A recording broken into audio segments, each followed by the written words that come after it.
Carl Jung, one of the foremost figures in depth psychology, uncovered a profound psychological transformation that occurs when a man consciously abstains from sexual activity for an extended period. Through his studies, Jung observed that a 90-day period of abstinence could catalyze radical shifts in perception, focus, presence, and creativity. However, this transformation was not just about abstaining from physical pleasure. It was about reclaiming and redirecting the most primal energy towards self-realization.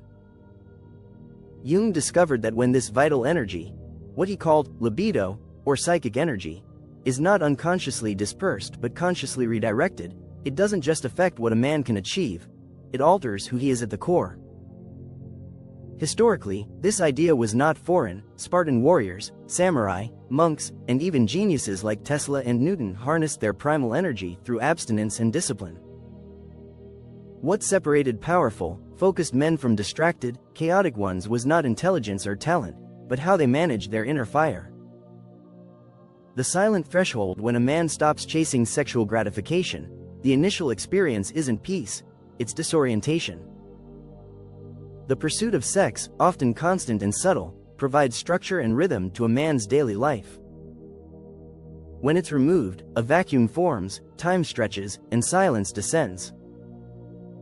This silence isn't external, it's the absence of internal noise, the constant pull of validation, desire, and anticipation. Most men flee from this void. Few endure it. This silence reveals the performance that has defined many men's identities.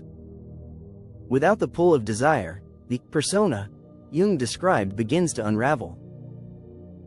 This is not a breakdown but a revelation. The jokes that once landed fall flat. The mirror reflects emptiness. The ego, once dependent on being desired, begins to fade. This stage is terrifying because it exposes how much of a man's identity was built around being wanted. The descent into the shadow, the unraveling, continues with emotional withdrawal, rage, cravings, and emptiness flood in. For many, sex was never just about pleasure. It was regulation, validation, escape. When that outlet vanishes, the nervous system panics. The cravings return, not just for sex, but for the rituals and control it provided. Jung would call this the emergence of the shadow, the dark, unowned parts of the psyche. This is not torment, it's the beginning of integration.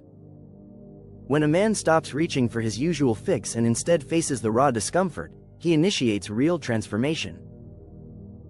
Lust doesn't die, it becomes more honest, more dangerous. The mask of control cracks, and a deeper question arises. Who am I without this chase? Beneath the sexual hunger lies shame, power, and fear. Not of others, but of what stirs within. The mirror of the self as abstinence stretches, loneliness surfaces, not the absence of others, but the absence of a clear identity. The man faces a psychological mirror reflecting everything he's avoided. Who am I really? What do I actually want? He begins to see that much of his ambition, strength, and personality were performative, built for validation rather than authenticity. This isn't a failure, it's exposure. And yet, it is from this exposure that true strength begins to form. Jung wrote that loneliness doesn't stem from being alone but from being unable to communicate the things that truly matter. Most men have never communicated these things, not even to themselves. When they finally do, the foundation for transformation is laid. The rise of the sovereign self after facing rage, cravings, and identity collapse, something shifts. The sexual energy, no longer scattered, concentrates. The desire for pleasure transmutes into a desire for purpose, discipline, and creation. Jung called this sublimation, the redirection of base impulses into higher forms, art, leadership, vision, and legacy. This isn't repression, it's refinement. The sovereign man no longer chases women, attention, or validation. He channels that energy into building. He becomes still, but not passive. His presence thickens. He radiates confidence not because he performs but because he no longer needs to. His discipline becomes freedom. His restraint becomes magnetism. This is masculine containment, not repression but mastery. This man doesn't flinch in the face of temptation because he no longer serves it. He doesn't need external affirmation to feel whole. He commands reality through inner clarity. Jung called this individuation, the process by which a man becomes whole, integrating his ego, shadow, and spirit. It's not about perfection, it's about sovereignty. The return to conscious desire. Jung never argued for permanent abstinence.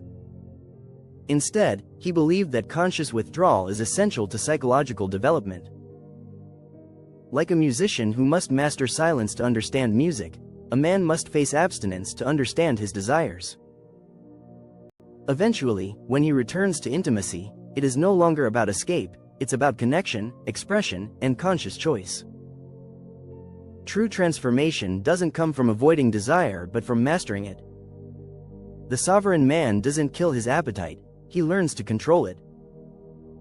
He doesn't shame his longing, he studies it. And in doing so, he becomes dangerous, not to others, but to everything that once controlled him. Carl Jung showed us that libido is not just sexual energy, it is life force. And when consciously directed, it becomes the fuel for clarity, purpose, and transformation. Most men will never know this power, not because it is hidden, but because it demands something few are willing to give: the courage to stop running and begin facing themselves. The question is no longer whether abstinence works, but whether you're ready to endure its fire long enough to awaken who you're meant to become.